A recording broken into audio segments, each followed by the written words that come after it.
మనం రెస్టారెంట్‌కి వెళ్ళినప్పుడు చికెన్ కర్రీని ఆర్డర్ ఇస్తాం కదా! మనం చపాతీలోకి తింటాం, బిర్యానీలోకి తింటాం.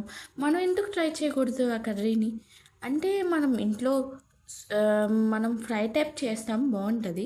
అండ్ గ్రేవీ టైప్‌కొచ్చేస్తాం. కాకపోతే 2 కలిపి గ్రేవీ, జ్యూసీ. అటు గ్రేవీ కాదు, అటు ఫ్రై కాదు. కానీ మనం చపాతీలో అయినా తినొచ్చు, అన్నంలో అయినా తినొచ్చు. బేసికల్లీ ఇది మనం ఎందుకు ట్రై చేయకూడదని అనిపించింది. అందుకే నేను ట్రై చేసేసాను. మీరు కూడా చూసేయండి. ముందుగా ఆనియన్ చాప్ చేసి పెట్టేసుకొని కడాయిలో కొంచెం ఆయిల్ పోసుకొని, ఎక్కువ పోసుకోకండి ఆయిల్, కొంచెం చాలు. చక్కగా ఆనియన్స్ వేగేంత వరకు సిమ్‌లోనే వేయించుకోండి. చాలా బాగుంటుంది టేస్ట్. ఇంకా లైట్ బ్రౌనిష్ కలర్ వచ్చిన తర్వాత ఇంకా ఆనియన్స్ వేగిపోయినాయి.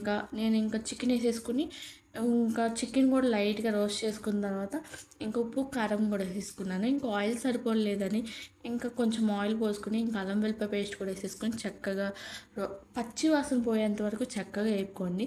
నేను ఇప్పుడు చికెన్ వాడేది ఫ్రై చికెన్.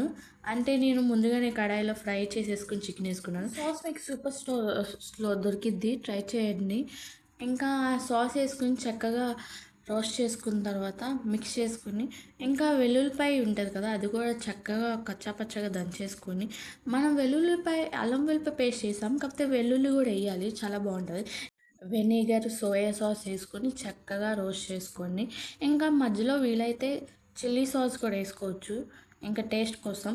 ఇంకా లాస్ట్లో నేను మిర్చి వేసుకోవచ్చు, లాస్ట్లో వేసాను. ఇంకా కొంచెం వాటర్ పోసుకొని చక్కగా మిక్స్ చేసుకున్నాను. ఇంకా కొత్తిమీర వేసుకొని ఇంకా పుదీనా వేసుకొని చక్కగా రోస్ట్ చేసుకొని ఇంకా కాసేపు మగ్గనిచ్చి ఇంక నేను అవి చూపించలేదు వీడియోలో, చక్కగా లాస్ట్లో మనం పచ్చిమిర్చి వేసుకుంటే ఇంకా టేస్ట్ వస్తుంది.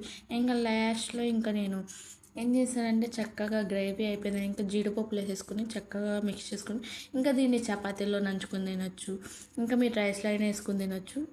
లేదు నేను ఇలాగే స్టార్టర్లా తినేస్తానంటే స్టార్టర్లాగానే తినవచ్చు. చాలా బాగుంది. మీరు కూడా రెసిపీస్ కావాలంటే నాకు కామెంట్ చేయండి. బాయ్ క్విటీస్.